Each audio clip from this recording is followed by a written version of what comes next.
আসসালামু আলাইকুম বন্ধুরা, কৃষক বন্ধু ও চ্যানেলে আপনাদেরকে আরও একটি নতুন ভিডিওতে স্বাগত। আমি আমার এই চ্যানেলে প্রতিনিয়তই আপনাদেরকে নিত্য নতুন কিছু দেওয়ার চেষ্টা করি। এটা আমার এক ভাইয়ের জমি।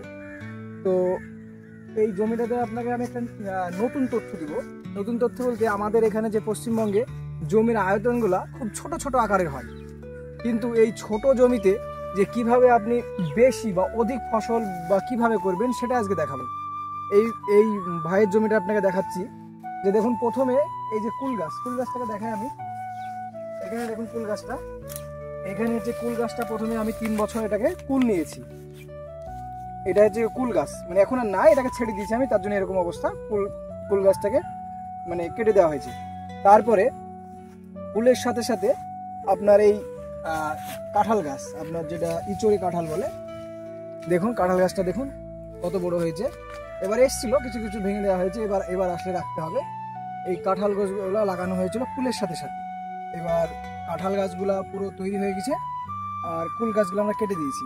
এবার যতদিন ফল না ধরে তার জন্য আপনার এই পেঁপে গাছ লাগানো হয়েছে।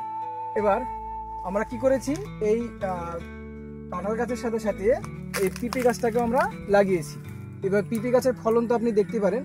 এবার পেঁপে গাছকে এখন আপাতত আমরা ছেড়ে দেব, মানে যত্ন ছেড়ে দিয়েছি এই কারণে যে আমাদের কাঁঠাল গাছটা প্রায় বড় হয়ে গেছে, কিছুদিন বাদে তো এটাতে ফল আসবে, তার জন্য এবার পেঁপে গাছটাকে আমরা ছেড়ে দেবো। কিন্তু একসাথে দেখুন, আমরা এই একই জমিতে একই টাইমে কটা আবাদ করলাম, 3টি। একটা হচ্ছে কুল দেখালাম, তার সাথে পেঁপে, তার সাথে কাঁঠাল। যদি আমি শুধু কাঁঠাল গাছটা লাগাতাম, এই কাঁঠাল গাছটাকে মানুষ করতে বা তৈরি করতে মোটামুটি আমাদের 2 বছর টাইম লাগবে। এবার 2 বছর তো এমনি ফেলে রাখা যায় না জমিগুলো, তার জন্য কি প্রথমে কুলের চাষটা করে নিলাম, সেখানে একটা পয়সা আসলো। তারপরে তো পিঁপের চাষটা করলাম, এবার পিঁপেতে একটা ভালো মার্জিন আসলো। এরপরে এবার এই সবগুলা পরিষ্কার করে দেবো। এবার হচ্ছে কি কাঁঠালটা মোটামুটি মেন ফসল হিসেবে রেখে দেবো। গাছগুলো একবার দেখুন কত সুন্দর এসছে। একই সাথে যে আমরা 3টে ফসল যে করেছি, সেই 3টে ফসল করার পরেও মানে মোটামুটি দাদার দেখুন পুরো একদম মানে পুরো ভালো। এবার আপনি পেঁপে গাছটা একটু খারাপ আসছে, আপনি বলতে পারেন যে পেঁপে গাছের এরকম অবস্থা, মানে আমাদের দিকে প্রচুর পরিমাণে বৃষ্টি হয়েছে। এবার গোড়ায় জল জমার কারণে একটু গাছগুলো একটু নষ্ট হয়ে গেছে। আর প্রথমে ফলন ভালো হয়েছিল পেঁপে, এখন যদিও আস্তে আস্তে পেঁপে কেটে দেবো, এই গাছটাকে মেন করবো। আপনি কাঁঠাল গাছগুলো দেখতে পারেন।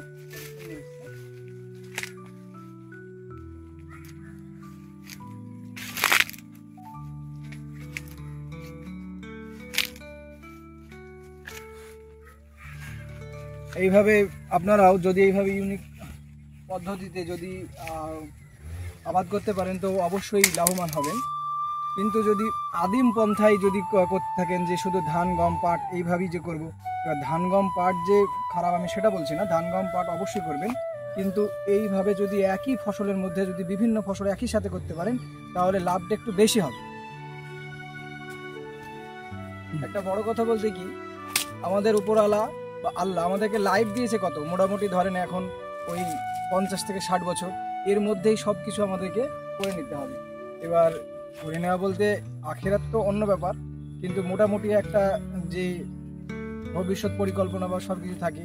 এবার চাষাবাদই যদি আপনাদের লক্ষ্য হয়, তখন আপনাকে কি করতে হবে, চাষাবাদটাকে যে কীভাবে মানে টেকনোলজির সাথে করা যায় সেটাও একবার দেখতে হবে। তাই এই মোটামুটি এখানে দেখুন একই সাথে 3টে ফসল করা হয়েছে। এক দেখালাম পেঁপে, দেখালাম এক কাঁঠাল, দেখালাম তার সাথে কুলটা হয়েছে, কুলটাকে এবার কেটে দেওয়া হয়েছে।